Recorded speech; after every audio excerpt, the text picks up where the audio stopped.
Donald Trump को लगा होगा कि वो बाकी देशों की तरह भारत के साथ भी मैक्सिमम प्रेशर वाली गेम खेल लेंगे और काम बन जाएगा, लेकिन at the end Donald Trump को भी भारत के पास आना ही पड़ा। डोनाल्ड ट्रंप ने भारत को वार्न किया था 2 अप्रैल के बाद भारत से आने वाली अमेरिका सभी आइटम्स के ऊपर रेसिप्रोकल टैरिफ्स लगाएगा, यानी अमेरिका भी भारत की तरह मेड इन इंडिया प्रोडक्ट्स के ऊपर हाई टैक्सेस चार्ज करेगा। लेकिन इसमें भी उल्टा अमेरिका का ही नुकसान है, और मसला ये है कि अगर डोनाल्ड ट्रंप भारत से आने वाली सभी आइटम्स के ऊपर हाई टैक्सेस लगाते हैं तो इसका इम्पैक्ट सिर्फ भारत के एक्सपोर्टर्स तक लिमिटेड नहीं रहेगा, बल्कि अमेरिका की कंपनीज और कंज्यूमर्स को भी बहुत ही नुकसान झेलना पड़ेगा। बहुत सारी अमेरिकन कंपनीज थी जो चाइना से निकलकर इंडिया आई हैं, एंड वो यहाँ पर इसलिए मैन्युफैक्चरिंग कर रही हैं क्योंकि यहाँ पर लेबर और रॉ मटेरियल काफी सस्ता है। अगर डोनाल्ड ट्रंप इंडियन इंपोर्ट्स के ऊपर हाई टैक्सेस लगाते हैं तो इन्हीं कंपनीज की प्रोडक्शन कॉस्ट बढ़ जाएगी। अमेरिकन कंपनीज जो भारत से सामान बनवा के अमेरिका में एक्सपोर्ट कर रही हैं, उनका प्रॉफिट मार्जिन गिर जाएगा, क्योंकि या तो उनको ये एक्स्ट्रा कॉस्ट खुद ही बेयर करनी पड़ेगी या फिर अपने प्रोडक्ट्स के प्राइसेस को बढ़ाना पड़ेगा। अमेरिकन कंपनीज जो भी चाइना प्लस वन स्ट्रेटजी के तहत भारत आई थी, उन्हें नई मार्केट का प्रोडक्शन हब और दूसरी लोकेशंस को ढूंढना पड़ेगा, जो कि आसान नहीं होने वाला है। भारत से आने वाले electronics, auto parts, medicine, textiles और कंज्यूमर्स गुड्स के ऊपर हाई टैक्सेस लगता है, तो ये प्रोडक्ट्स अमेरिका में महंगे हो जाएंगे। अमेरिकन कंज्यूमर्स जो भी सस्ता और high quality Indian products purchase कर रहे हैं, उनको डबल या ट्रिपल प्राइस देना पड़ेगा। अमेरिका में ऑलरेडी इन्फ्लेशन का इशू चल रहा है।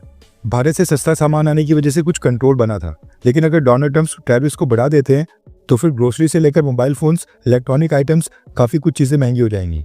एंड अगर अमेरिकन कंपनीज की कॉस्ट बढ़ती है तो उनका प्रॉफिट कम होगा, जिसकी वजह से वो नए लोगों को हायर करने की जगह ले ऑफ शुरू कर देंगी। टेक, फार्मा, ऑटो और रिटेल सेक्टर्स में जॉब लॉस हो सकती है। इसलिए डोनाल्ड ट्रंप एडमिनिस्ट्रेशन को कहीं ना कहीं ये एहसास हो गया है कि अगर वो भारत के ऊपर रेसिप्रोकल टैरिफ्स लगाते हैं तो शॉर्ट टर्म में इंडियन एक्सपोर्टर्स को तो प्रॉब्लम हो सकती है, लेकिन लॉन्ग टर्म में इसका ज्यादा नुकसान अमेरिका को ही होगा। भारत और अमेरिका का ट्रेड रिलेशन इस समय काफी क्रिटिकल स्टेज के ऊपर है, और अगर डोनाल्ड ट्रंप ने ये एक्सट्रीम स्टेप ले भी लिया तो भारत ऑल्टरनेटिव मार्केट्स ढूंढ लेगा। अमेरिका की जगह और कई सारे वेस्टर्न देश हैं जो हमारे प्रोडक्ट्स हमसे परचेज कर लेंगे। एंड आपको पता है कि पिछले कुछ समय के अंदर कितने सारे देश भारत के पास फ्री ट्रेड एग्रीमेंट साइन करने के लिए आ रहे हैं। मोदी सरकार को भी ये सारी चीजें अच्छे से पता थी, इसलिए भारत सरकार ने हड़बड़ी में आकर अमेरिका से आने वाली सभी आइटम्स के ऊपर इंपोर्ट टैक्सेस को कम नहीं किया था, जबकि 2 अप्रैल भी अब पास ही आ गई है। बस 7-8 दिन बचे हैं। इसलिए डोनाल्ड ट्रंप ने अकल से काम लेते हुए भारत के साथ ट्रेड डिस्प्यूट्स को सॉल्व करने के लिए एक बहुत ही बड़ा स्टेप लिया है। रेफरेंस के लिए आपकी स्क्रीन के ऊपर आर्टिकल का स्क्रीनशॉट है। न्यूज निकल कर आ रही है कि भारत के साथ बायलैटरल ट्रेड एग्रीमेंट और टैरिफ डिस्प्यूट्स का मसला सुलझाने के लिए डोनाल्ड ट्रंप ने अमेरिका के assistant trade representative Brandon Lynch को भारत भेजने का फैसला किया है। Brandon Lynch US trade department के ऑफिशियल्स की एक टीम को लेकर भारत आ रहे हैं, एंड इस वीकेंड में यानी 2 अप्रैल से पहले वो भारत में आकर इंडियन काउंटर पार्ट्स के साथ मीटिंग करेंगे। न्यूज निकल कर आ रही है कि भारत और अमेरिका टैरिफ डिस्प्यूट्स खत्म करने के लिए मोदी सरकार की तरफ से ट्रंप एडमिनिस्ट्रेशन को एक नॉन पेपर यानी कि एक non binding informal discussion paper America को भेजा गया था। नॉन पेपर एक इनफॉर्मल डॉक्यूमेंट होता है जो कि सरकार दूसरी सरकार को भेजती है, ताकि किसी भी इशू के ऊपर डिस्कशन स्टार्ट हो जाए बिना किसी ऑफिशियल कमिटमेंट के।